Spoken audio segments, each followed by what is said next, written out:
마태복음에 산상 설교가 있다면, 우리가 이제 산상보훈, 뭐 산상수훈, 뭐 이렇게 얘기하는 있다면, 누가복음에는 오늘 본문 평지 설교가 있습니다.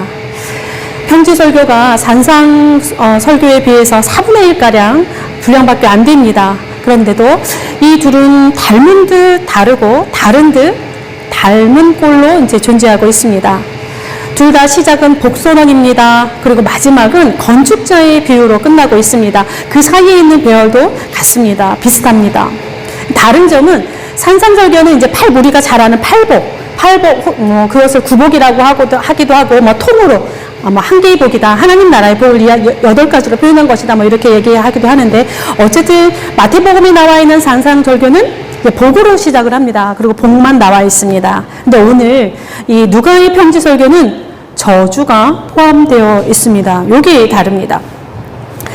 마태복음 5장에서 7장까지 전체가 산상설교입니다. 그러니까는 8가지의 복만 산상보훈이다, 이렇게 우리가 아는 분들도 많은데 그렇지 않습니다. 5장부터 7장까지 전체가 이제 산상보훈인데요. 자, 오늘은 이제 이 평지설교도요, 지금 20절부터 마지막 절까지, 마지막 끝절이 49절이죠. 거기까지가 평지설교입니다. 그러니까 산상보훈이 그렇듯이 오늘 평지설교도 이 전체적인 그 맥락 안에서 각 단락이 이해되어져야 하고, 또 산상설교가 그렇듯이 평지설교도 하나님 나라라고 하는 그런 배경하에서 읽으셔야만 합니다.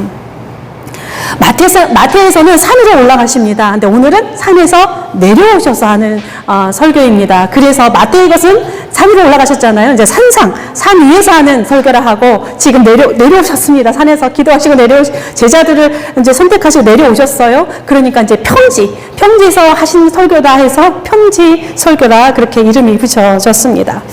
특별히 지금 누가에서는 자꾸 모세가 했던 그런 모습들이 이렇게 많이 오버랩이 되는데, 오늘도 마찬가지입니다. 오늘의 산에서 내려오셔서 설교를 하신 예수님의 모습은 모세가 산에 올라가서 40주야를 있으면서 내려와서 십계명을 선포하는 그런 모습과 굉장히 닮아 있습니다. 마태에서는 무리를 향하여 이렇게 이제 말씀을 시작을 하시는데, 누가에서는 특정한 그룹이 언급이 됩니다. 네, 제자들입니다. 물론 수많은 무리가 예수님 주변에 있었던 것 같습니다. 이제 그 앞절에 보면 있었습니다. 그러나 특별히 본문은 제자들을 보시고 하면서 시작을 하면서 제자들에게 조금 더 집중하고 있습니다. 그리고 바로 앞단락에 12제자의 명단이 이제 기록되어 있는데, 그렇게 기록해 둔 것도 다분히 누가의 의도적인 이 평지설교와 연결하는 의도적인 배열이다 생각이 들기도 합니다. 네, 평지설교는 뭐 크게 3개로 나누기도 하고 4개로 나누기도 하고, 이게 갈라지는 게 학자들마다 많이 다릅니다. 제가 오늘도 지금 우리 성경 개역 개정에 보면 중간을 끊은 것 같죠, 그죠?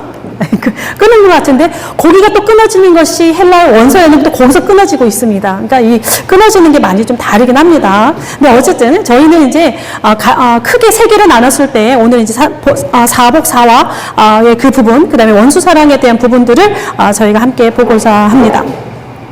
이제 복과 저주의 말씀이 가장 먼저 나옵니다. 이제 복과 저주 이렇게 세트로 나오는 것을 생각할 때 우리는 신명기를 많이 생각을 합니다.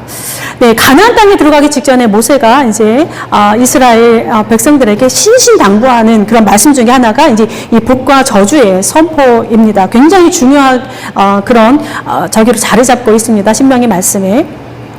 네, 그것과는 조금 다르긴 합니다. 그렇지만 복과 저주가 나올 때에는 유대인들은 쉽게 그 모세의 했던 그 설교, 모세의 설교를 그 복과 저주의 그 프레임 안에서 설교를 아마도 쉽게 떠올리지 않았을까 생각이 듭니다. 이 평지설교는 복과 저주의 이 대칭적인, 그리고 이제 병행되는 그런 구조로 계속 이어집니다. 가난한 자와 부요한 자, 줄인 자와 배부른 자, 우는 자와 웃는 자, 그리고 마지막으로 버림을 받는 자와 칭찬받는 자입니다. 이 4가지 넷상이 나오는데, 이 넷상은 가난한 자와 부요한 자, 요 대결로 압축될 수 있습니다. 그리고 이제 헬라어 성경을 보면 이 저주 부분이 되게 인상적입니다. 이 복이라고 하는 단어는 사람을 꾸며주는 형용사 형태로 나옵니다. 근데 4번의 저주는 감탄사로 나옵니다. 그러니까 화로다, 그대여. 뭐 이렇게 정도 되겠습니다. 그러니까 화로다 이렇게 나오고 있습니다. 우리도 이제 지금 보면 우리 개역개정에서도 보면 화 있을진저 뭐 이렇게 나오는데, 가난한 자들에 대한 예수님의 호의적인 태도가, 그리고 이제 부유한 자들에 대한 적대감에 이게 이 이중으로 전달되는 것이 지금 오늘의 본문입니다. 특별히 이 화로다라고 하는 이 감탄사가 예수님의 탄식 소리처럼 이렇게 좀 메아리가 울려지고 있는 그런 본문입니다. 가난하다고 해서 모두 선한 것도 아니고, 부유하다고 해서 다 악한 것은 아닐진데, 그리고 또 왜 가난하게 되었는지, 어떻게 부유하게 되었는지 이 밝히고 있지 않은 그런 상황입니다. 그래서 부유한 자들이 조금 억울할 수도 있겠다라는 생각도 드는 구절이기도 합니다. 여러분들은 어떻습니까? 예. 이 가난함과 부유함이라고 하는 거, 기본적으로는 경제적인 현실을 나타내고 있습니다. 특별히 이제 누가는 거기에 집중되고 있는데, 어쨌든 현실적인 문제도 있지만, 그러나 상징적이고 신학적인 의미를 제하기는 어렵습니다. 그래서 여기에 등장하는 이 네 쌍의 보류들은 실제적이면서도 상징적인, 그리고 신학적인 의미를 모두 다 이렇게 함축하고 있다 생각하시면 되겠습니다. 가난한 자와 줄인 자와 우는 자와 버림받는 자는 자신의 현실이 완전히 역전이 됩니다. 그러니까 말할 것이 없습니다. 그렇죠? 그런데 부유한 자, 배부른 자, 웃는 자, 칭찬받는 자는 심각해져야 되는 설교가 바로 이 설교입니다. 근데 이런 분위기는 사실 누가복음 1장부터 시작이 됩니다. 하나님의 나라가 도래하면 어떤 일이 벌어지는지 마리아의 찬가에 이미 나와 있습니다. 제가 읽어드리겠습니다. 그 이름이 거룩하시며 긍휼하심이 두려워하는 자에게 대대로 이르는도다. 그러니까 하나님의 나라가 임할 때 하나님의 거룩함과 긍휼하심이 또 어떤 사람들에게는 두려움으로 다가온다라는 사실을 이야기하고 있습니다. 그의 발로 힘을 보이사 마음이 교만한 자를 흩으셨고 권세 있는 자를 그 위에서 내리치셨으며 비천한 자를 높이셨고 줄인 자는 좋은 것으로 배불리셨으며 부자는 빈손으로 내보내셨도다. 아예 마리아가 1장부터 이야기를 하고 있습니다. 예수님의 공생의 첫 사역의 선포도 이와 무관하지 않습니다. 첫 말씀이 주의 성령이 내게 임하셨으니 가난한 자에게 복음을 전하게 하시려고, 이렇게 나옵니다. 가난한 자의 편에 서 계신 분이 약간 좀 극단적으로 얘기하면 약간 이렇게 뭐라 해야 되나요? 우리가 한 사람을 좋아하는 걸 뭐라고 그러죠? 갑자기 생각이 안 나네요. 네. 응? 아니, 짝사랑이 아니라 두 사람 중에 한쪽만 이렇게 일방적으로 사랑하는 거를 뭐라고 하죠? 잠깐, 갑자기 생각이 안 나네요. 예, 아무튼, 불공평해 보입니다. 예, 하나님의 인자하심이. 네. 가난한 자 편에 애초부터 서 계신 분이에요. 지금 누가에선 하나님께서. 물론 여기에는 다중적인 의미는 있지만, 이제 누가는 하나님이 원래 그런 분이다라고 지금 선언하고 있습니다. 네. 아, 편애하는 거. 네. 지금 약간 그런 뉘앙스가 계속 풍기고 있어요. 누가에서는. 근데 그거를 그의 아들이 그냥 다시 선포하는 것처럼 느껴지는 게 오늘의 복과 저주의 말씀입니다. 교만한 자, 권세 있는 자, 부자는 내리시고 비천한 자, 줄인 자는 이렇게 올려주시는 분. 전복과 역전이 현실화되는 그 하나님의 나라를 이야기를 하고 있는데, 그게 하나님의 나라 특성이라고 그냥 선포하고 있습니다. 근데 여기서 이제 우리가 가난한 자가 행복하다 했습니다. 근데 가난한 자가 행복한 것은 역전된 상황 때문에 행복한 건 아닙니다. 잘 보시면 하나님의 나라가 그들의 것이기 때문에 행복한 것입니다. 그러니까 여기서도 우리가 역전된다라고 하는 의미를 부자가 된다, 뭐 이렇게 다 거꾸로 생각하시면 안 됩니다. 예수님의 복과 저주의 선언은 어떻게 하면 복을 받는지, 어떻게 하면 저주를 피할 수 있는 것인지 그런 것도 알려주지 않습니다. 그런 거를 알려줘야 우리가 좀 쓸모가 있을 텐데 그런 것도 없습니다. 그냥 하나님의 나라라고 하는 이 특성을 무덤덤하게 예수님은 그냥 선포하고 있습니다. 조금 일방적인 선포듯이, 그러니까 조금 당황스러운 면이 많습니다. 또 흥미로운 것은 복과 화의 선포가 모두 미래적인 것만은 아닙니다. 지금 우리가 무심코 이렇게 내려가게 되면 잘 드러나지 않습니다. 근데 세 가지의 선언은 미래의 형태로 쓰여졌습니다. 그런데 복과 저주를 시작하는 이 가난한 자, 부유한 자에 대한 것은 모두 현재형입니다. 그러니까 가난한 자는 그 가난함으로 인해서 지금 여기서 하나님의 나라를 소유하고 있는 거예요, 지금. 부요한 자는 그 부요함으로 인해서 그 하나님의 나라를 소유하지 못한다. 그냥 딱 이렇게 나누어져 있습니다. 이들의 인품이 어떤지, 능력이 얼마나 되는지, 그리고 사회적인 어떤 공로가 어떤지 전혀 상관이 없습니다. 그냥 가난하다는 이유만으로, 부유하다는 이유만으로. 근데 여기서 질문 하나가 생기지 않겠습니까? 그럼 믿음은 뭐냐라고 하는 것입니다. 우리가 믿음으로 구원에 이루고 믿음으로 하나님의 나라를 소유한다. 예, 그리고 이제 지난 종교개혁설 이후로 계속 믿음에 대한 이야기들 많이 하실 텐데 여기 믿음이라는 하나가 없습니다. 하나님의 나라에 대해서. 근데 단서가 이야기의 시작점에 있습니다. 이야기 시작이 어떻게 시작하셨다고 말씀드렸죠? 제자들을 보시고 이 이야기를 시작을 합니다. 그러니까 믿음은 이미 전제되어 있는 그러한 상황입니다. 그러니까 지금 이 예수님께서 말씀하시는 것은 구원이 쟁점이 아니라 하나님의 나라를 이 땅 가운데에서 누리는가라고 하는 것에 조금 더 무게중심이 들어가 있습니다. 그러니까 우리가 하나님의 백성이 되는 것과 이 땅에서 하나님의 백성의 삶을 누리며 살아가는 것은 다르다라고 하는 것입니다. 그렇다라고 한다면 우리가 이제 지금 가난함과 부유함 요거의 의미가 조금은 달라질 수 있을 것 같습니다. 적어도 하나님의 나라를 구하고 바라는 일에 있어서 부유한 자보다 가난한 자가 훨씬 더 절박하지 않겠습니까? 그러면서 갑자기 이제 두 번째 국면이 접어드는데 원수 사랑입니다. 왠지 조금 더 잘 어울리진 않는데 그러나라고 시작하고 있습니다. 예, 그러나라고 하는 이음사가 조금 투박합니다. 앞선 내용들을 받으면서 전환되고 있다라고 하는 것을 나타내고 또 하나는 가만히 보니까 이 앞에서 말씀하신 이 4개의 복과 4개의 화의 선언을 조금 더 구체적으로 확장시키고 있는 모습이 드러나고 있습니다. 굉장히 다양한 것들이 얽혀져 있습니다. 가난한 자와 부유한 자의 또 다른 대결 구도가 나오고 있는데 가난한 자들의 삶이 이 땅 가운데서 어떻게 드러나는지 구체적으로 예시하는 것 같습니다.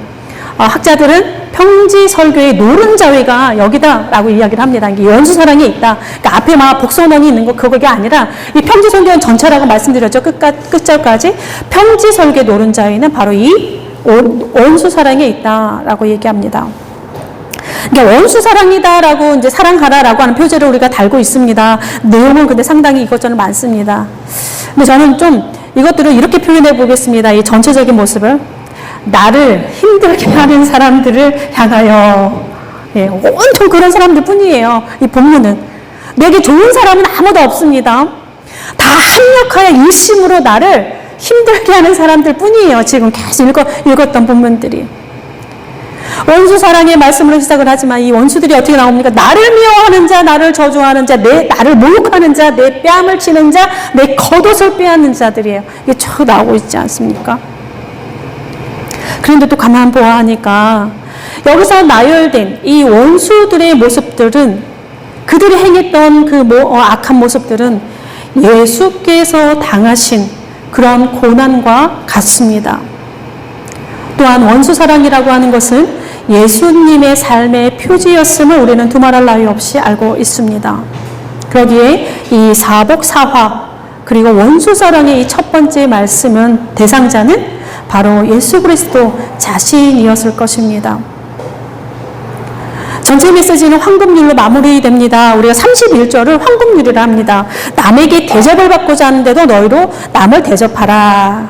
근데 이게 이제 대접이라고 하는 이 단어가 조금은, 예, 뉘앙스가 왜 그런 거 있죠? 이렇게 뭔가 크게 뭔가를 해야 되는 것 같지 않습니까? 대접하다, 막 이렇게 했을 때. 그런데 사실 원문을 살펴보면 그렇지 않습니다. 대접하다라고 하는 단어로 이제 번역된 이 단어는 원하다, 바라다라고 하는 헬라어를 이제 번역한 것인데요.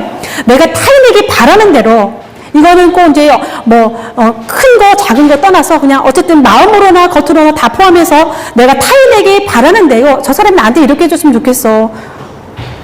그대로 내가 다른 사람에게 행하라는 거예요. 조금 뉘앙스가 다르죠? 대접이라는 말과. 그러니까 내가 타인에게 바라는 대로 타인에게 해주라.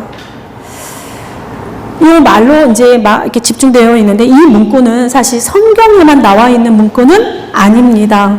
그러니까 예수님의 고유한 어록이 아니라는 거예요. 호모의 글, 세네카의 글, 토빗의 글, 제이 에녹서, 필로의 글, 굉장히 많은 고전들 속에서 이 똑같은 비슷한 문장들이 굉장히 많이 등장하고 있습니다.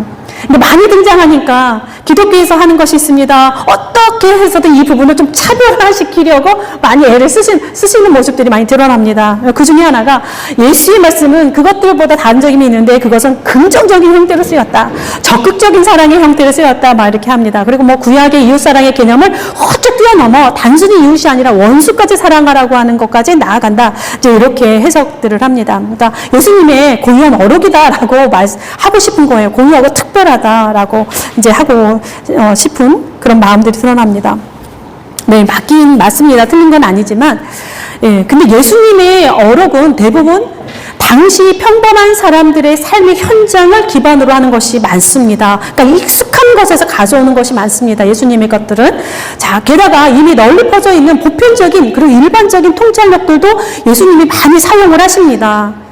그러니까 예수님의 고유한 어록이냐 아니냐가 중요하지는 않다라는 말씀입니다. 그럼 무엇이 중요하냐? 예수님이 그 구절을 택해서 당신이 말씀으로 사용하셨다는 데에 우리가 더 큰 의미를 부여할 수 있습니다. 예수님이 왜 그 말씀을 택하셨나라고 하는 거예요. 예수님이 택하신 이 말씀에 가지고 주목하고 싶은 것이 있습니다. 그러니까 적극적이든 소극적이든 우리가 원수에게조차 선대해야 하는 이유입니다. 나를 무례하게 대하는 사람들, 동일하게 갚아줘도 속 시원치 않은 이 질 나쁜 사람들에게 만약에 오늘 본문에 나와 있는 대로 내가 만약에 당하고 있다라고 한다면 어떻게 하시겠습니까? 우리가 이의를 간다라고 하잖아요. 절치부심이 우리 인지상정이 아니겠습니까? 당연한 거죠. 그런데 예수께서는 이해하라, 용서하라가 아니라 사랑하라라고 이야기합니다. 이 말씀도 상당히 좀 일방적이에요. 그러니까 가난한 자, 줄인 자, 우는 자, 버림받은 자들에게 복이 있다 하신 것처럼 도통 납득하기 어려운 게 또 이런 말씀들입니다. 그렇게 할 수 있는 사람이 어디 있겠습니까? 근데 왜 그래야 하는지 그 근거가 무엇인가라고 하는 것에 우리는 조금 더 들여다보고자 합니다. 예수께서는 그 근거가 나를 대하는 타인에게 있지 않다 합니다.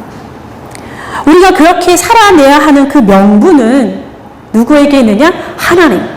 하나님의 성품에 기인한다 지금 말씀하고 있습니다.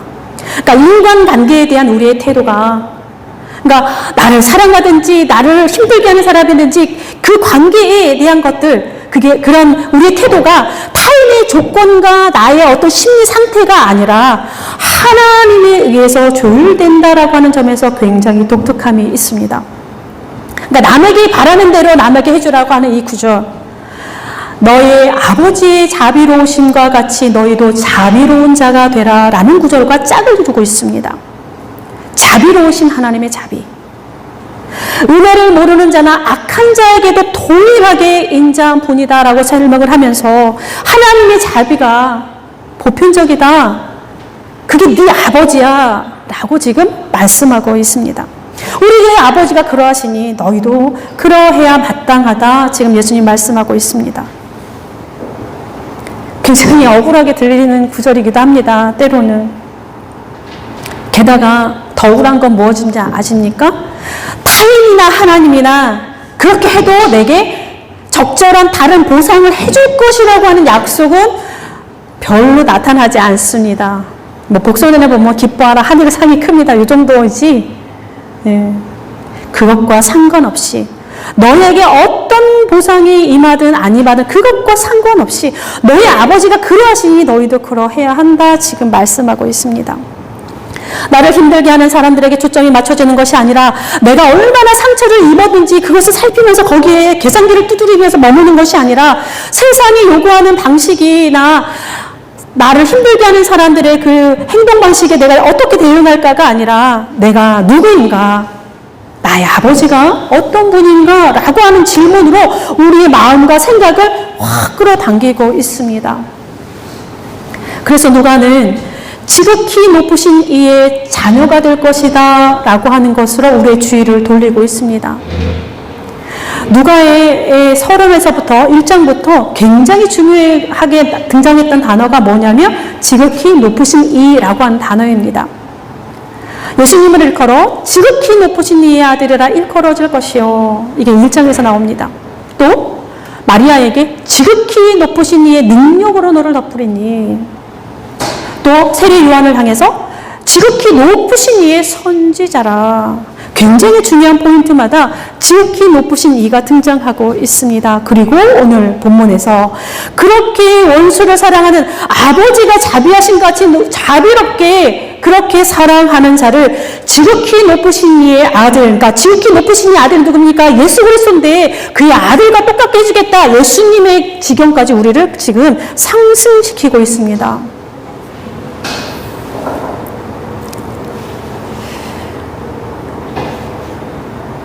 복과저주에서도 그랬던 것처럼 이 타인에 대한 우리의 태도에 대한 것도 그냥 일방통행으로 우리에게 다가오십니다. 또 우린 여기서 질문하지 않을 수 없습니다. 그럼 정의는 어떻게 할 것이냐라고 하는 문제입니다.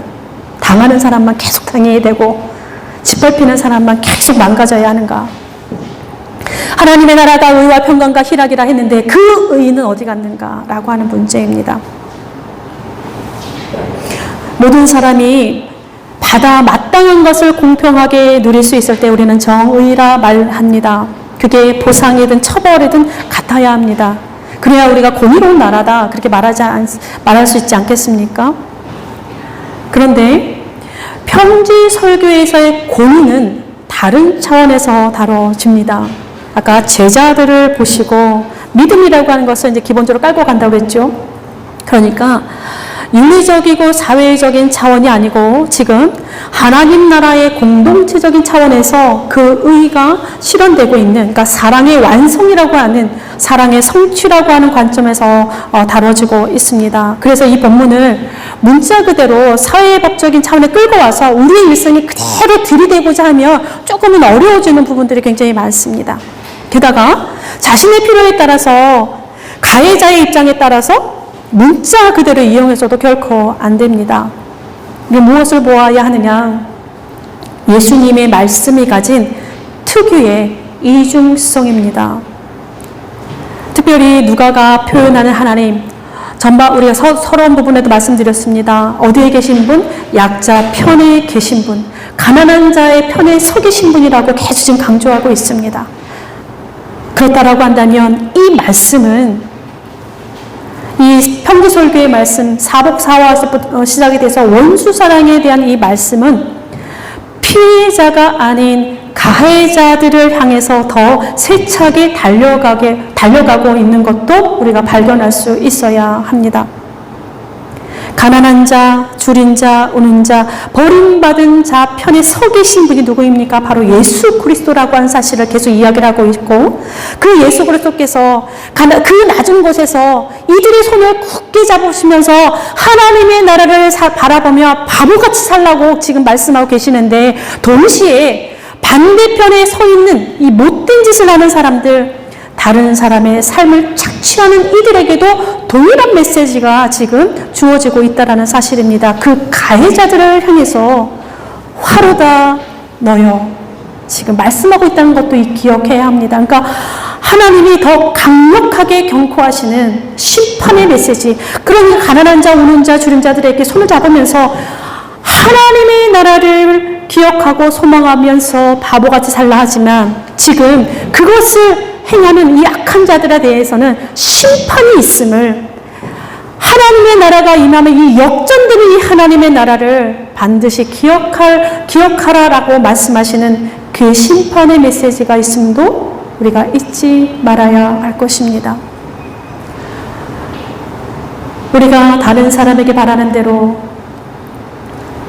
우리가 그 사람을 대하라는 것, 이것은 믿는 자들, 아니 피해자들에게 뿐만이 아니라 가해자들에게도 주시는 엄중한 그런 하나님의 말씀이라는 것 우리가 잊지 마시고, 또한 그 가난한 자들 편에, 연약한 자들 편에, 바보같이 살라 하시는 그 편에 예수 그리스도가 계시다라고 하는 것을 기억하면서 우리의 삶이 하나님의 나라를 조금씩 조금씩 확장시켜 나가는 그러한 시간으로 꾸려져 가시기를 바랍니다. 기도하겠습니다.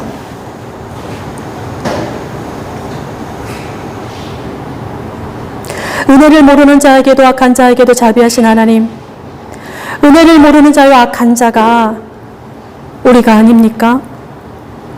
부유한 자, 배부른 자, 웃는 자, 칭찬받는 자가 바로 우리가 아닌지 모르겠습니다. 주님, 우리를 불쌍히 여겨주시고 우리의 악함과 교만을 깨뜨려 주시며 우리에게 다가와 주십시오.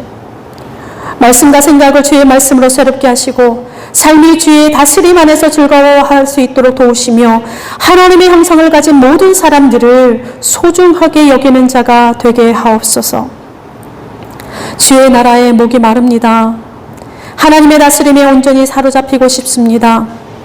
혼란스럽고 경박한 세상과 주 인양이 되어 그 리듬에 춤추는 우리 자신을 보니 더욱 갈급해집니다. 주님, 오늘도 우리에게 오시고 성령의 능권으로 능력으로 강권하여 주시며 진리로 붙잡아 주옵소서. 집단적인 이기주의를 파하여 주시고 이 나라 저 나라가 더 이상 서로를 때리지 않도록 도와 주옵소서. 진리의 말씀으로 오신 예수 그리스도의 이름으로 기도드립니다. 아멘.